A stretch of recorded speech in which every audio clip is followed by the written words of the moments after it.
Spanish I can speak. So I promised the translators that I'll try and stay away from American slang and speaking too fast. But thank you so much for being here.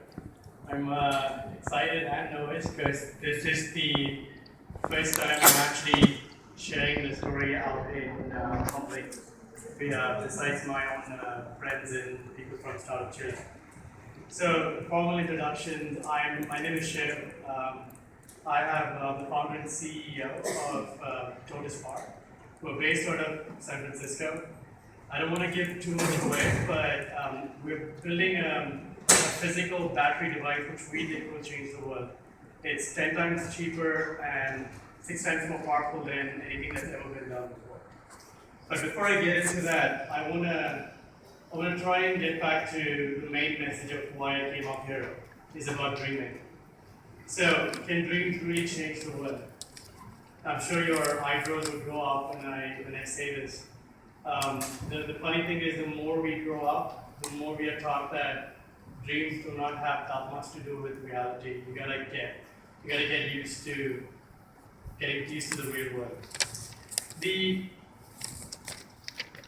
thing that I want to share here is my dream and my story and where it landed me in a country where I don't speak much languages, except English. So I'm going to go all the way back to when I was a kid. I was lucky enough to find an old picture from my dad. So this is probably 6 or 7 years old. I'm like any other kid of that age. Hated going to school. Hated wearing that tie. I can still remember that picture because I did not want to stand in one place for more than 5 minutes.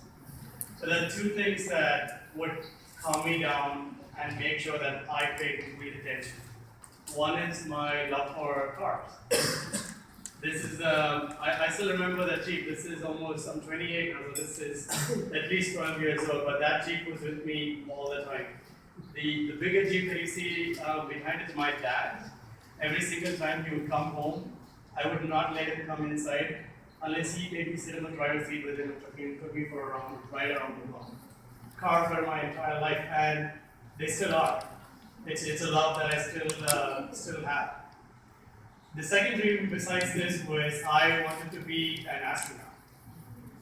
India so far has only 2 astronauts.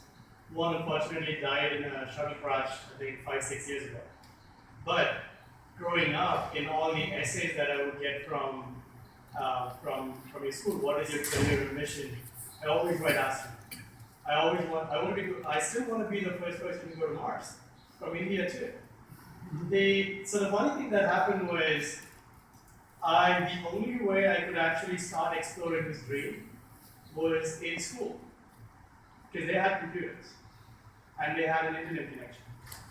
And I started doing online. I would look up astronaut profiles.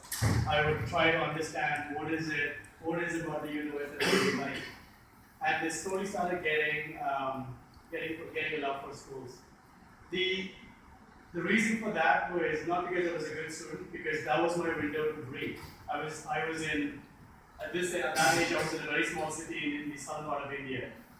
Seeing a bus was probably the biggest challenge that I could see at that point. So the thing that really surprised me was how, when I look back right now, just the fact that I can explore my dream really got me the love for studying and got me better in school. Now, when I fast forward, I graduated at the top of my class, earned a bunch of degrees from some of the top universities, and somehow ended up in New York. I have no idea how that happened. Earning a lot of money. I wish I could come up here and say, all right, I started using that money to fulfill my dream. No, I did what every 25-year-old who has too much money does. Rent a really nice, fancy apartment. That is my actual house. I don't even want to know how much I paid that for rent. I built a very good bachelor pad. I had a bunch of good friends who always come over and have food and things. Life was great. Except that there's a funny way of how life reminds what you used to dream through somebody else. And that happened to me when I was going back home. My family still lives in Bombay. So I was going back home for a vacation. And if you if you don't know India, or if you haven't been in India, it's one of these countries where extreme wealth and extreme poverty are right next to each other. You would see Rolls-Royce Phantoms, you would see the most expensive cars going on the street where people are begging. Even coming down to another level, there's a study that you did where to change the life of one street child, it costs $1,000. My flight ticket to India cost $1,800. So it's this that's always side by side, and scenes like this, where you have kids begging at the door, is very, very common. But staying away from India for 5 or 6 years and going back, the strange thing that happened was my dad picked me up from the airport, which he usually never does. The driver usually comes over. But he picked me up from the airport. My flight was delayed. One of the things that India has more than people is traffic jams.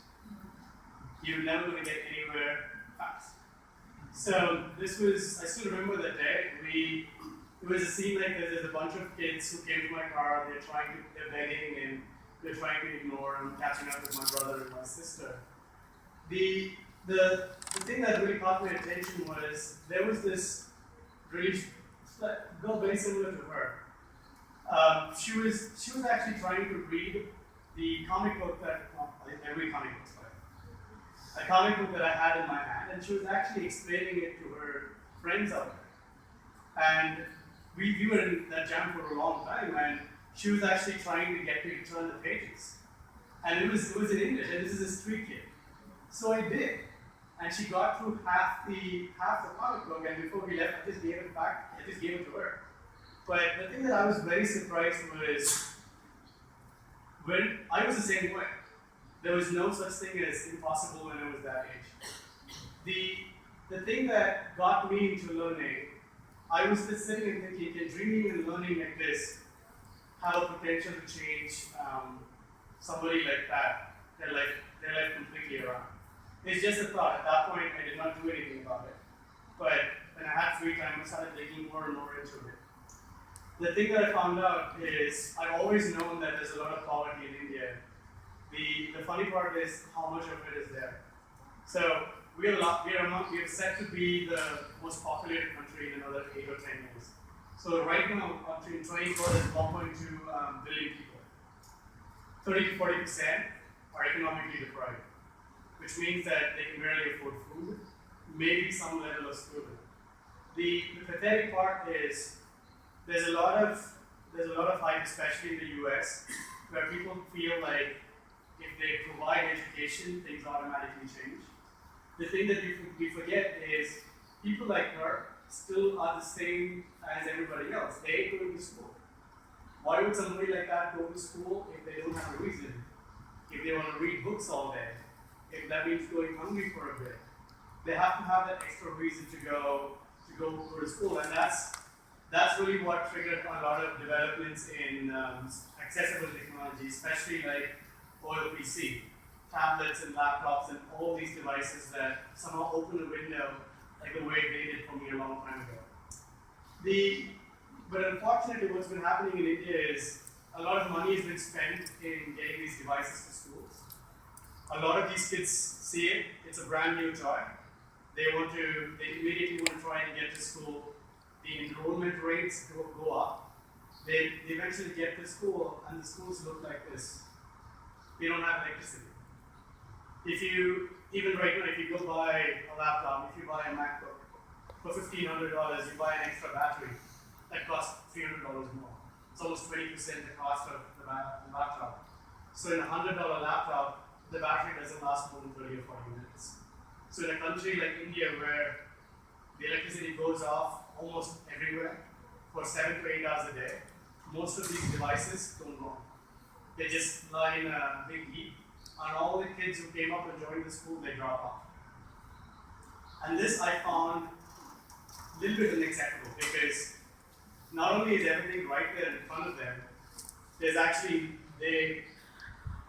there's the spark that somehow was getting extinguished because of no fault of their own.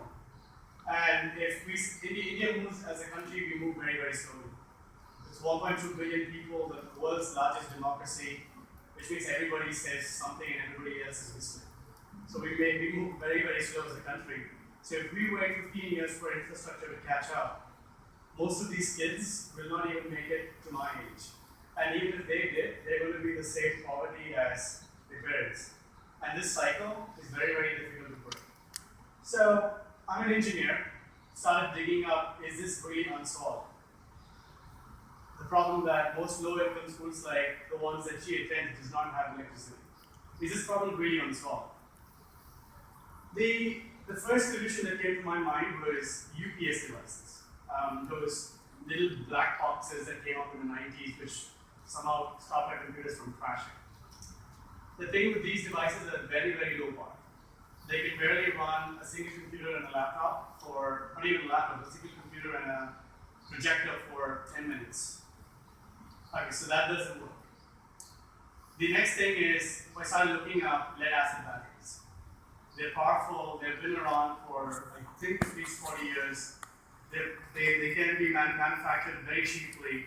So the problem with them is they're very, very toxic. They're very heavy. You can't have them in an environment where there are kids around, and you can't expect teachers who are teaching in an underprivileged school to know enough to make it matter.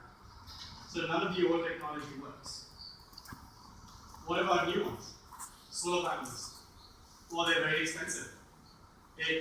I know Alvaro, who spoke earlier, he's a friend of mine, and we're from the south of Chile. And we've been talking about this for a while. Solar panel is cheap, but to who? To maybe the lower middle class now. But for people who earn less than a few dollars a day, this is still out of access.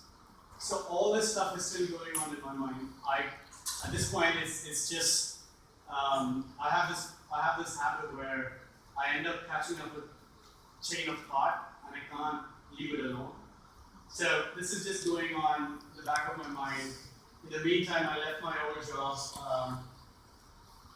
I joined a race car company. We built the world's fastest electric race car. We set records. I'm living my dream. I'm having fun.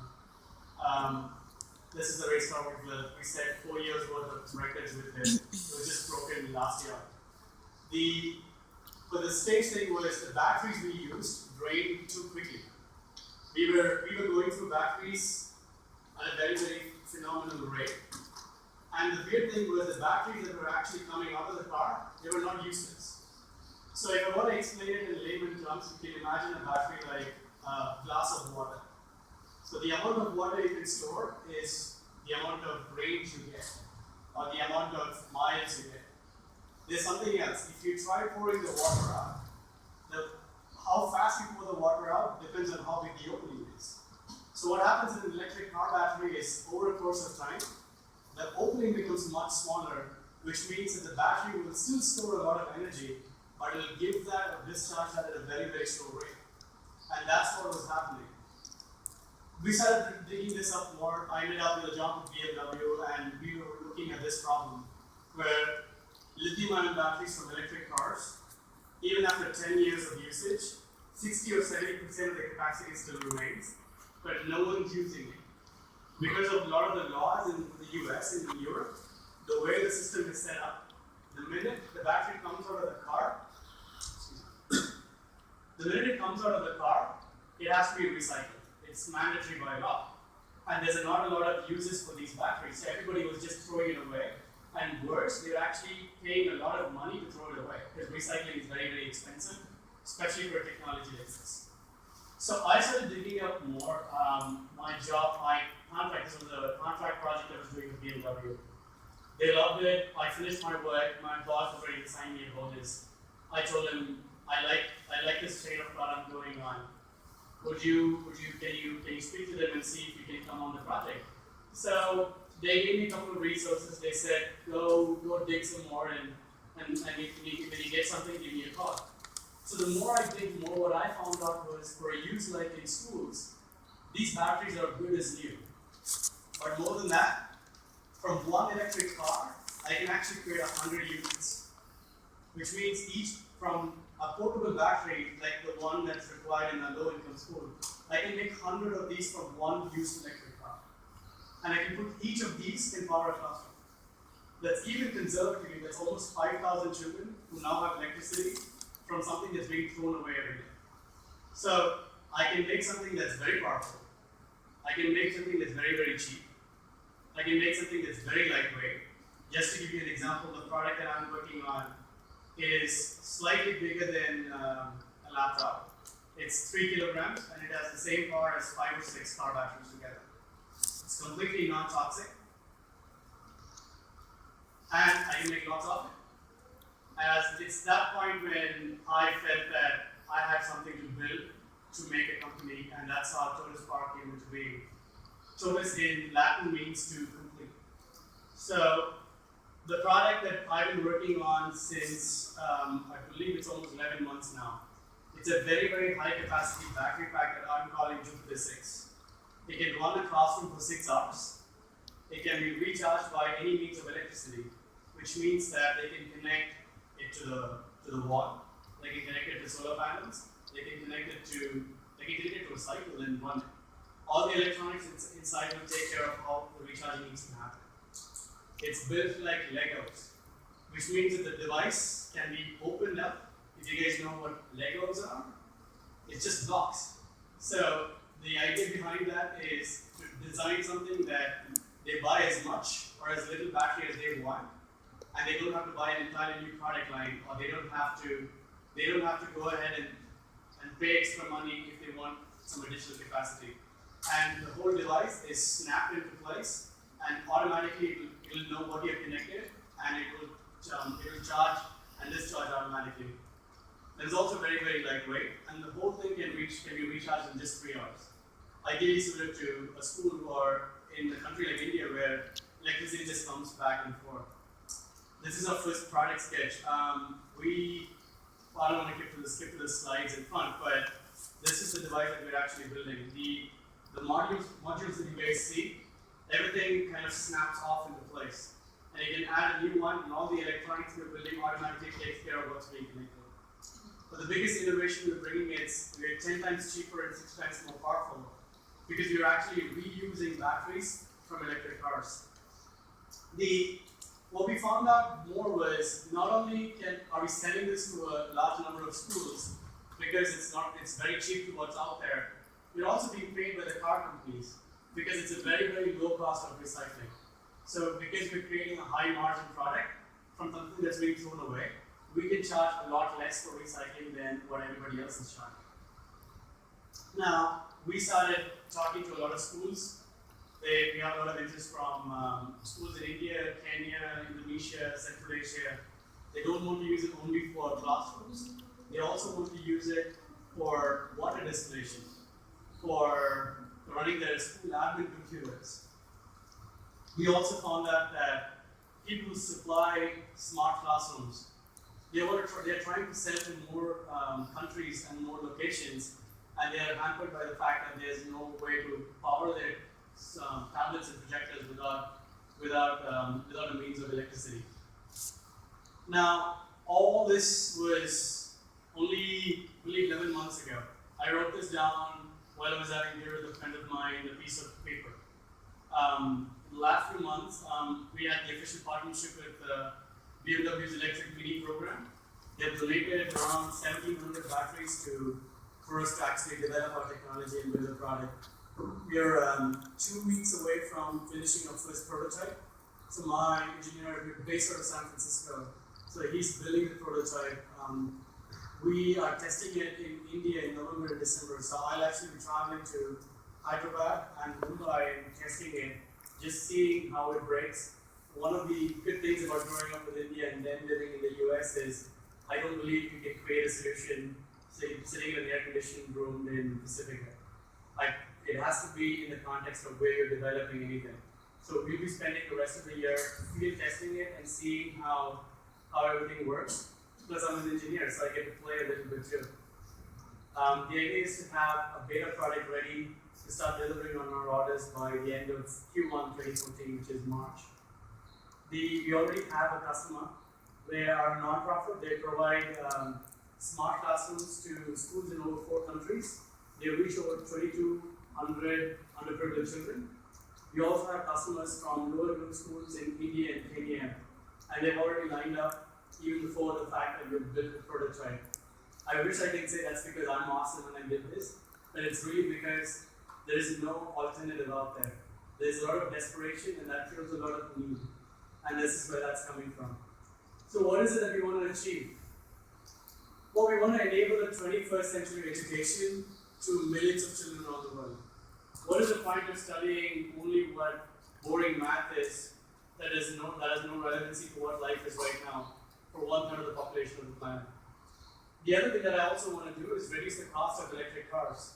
So recycling is a very, very expensive proposition, and by this is also the reason why BMW is interested is we can reduce the cost of recycling and also reduce the cost of electric cars out there. One of the other things is there's a lot of batteries that's out there, so we can maximize the use of these batteries before we actually get to landfills. One of the weird things about technology is this is brand new, so a lot of things have not been figured out. So a lot of these batteries are actually not even recyclable. So we're going to try and maximize the value of these batteries before they eventually get to land. I want to go back to dreaming. I want to look at this house that I had a long time ago. So right now I have a lot more than what I imagined. This was 3 years ago. At that point, for me, that would be a bigger house. I had a motorcycle, so that means I wanted to buy a Ducati. I want to live in Park Avenue. The thing is, this is what my life was. To start this company, I slept under my garage for 7 months. This is my actual bed. I threw a sleeping bag on the conference table. And the real funny part was I paid around $6,000 every month for my New York apartment. The last 11 months, including the start of the company, I've spent less than a third of that. That's because I had to do this. The point is not that the fact that I've left that and come to this. The thing is, dreams are very powerful. They're I don't want to say like an itch, but they're like this rabbit that you want to keep following and you want to know where the ending is. If it can change my world, it works in every context too. Perhaps for the millions of kids who I can't change the world, I'm pretty sure about that. But maybe from somebody who stayed in school and had access to computers, maybe it's an excuse for her to stay in school a little bit longer.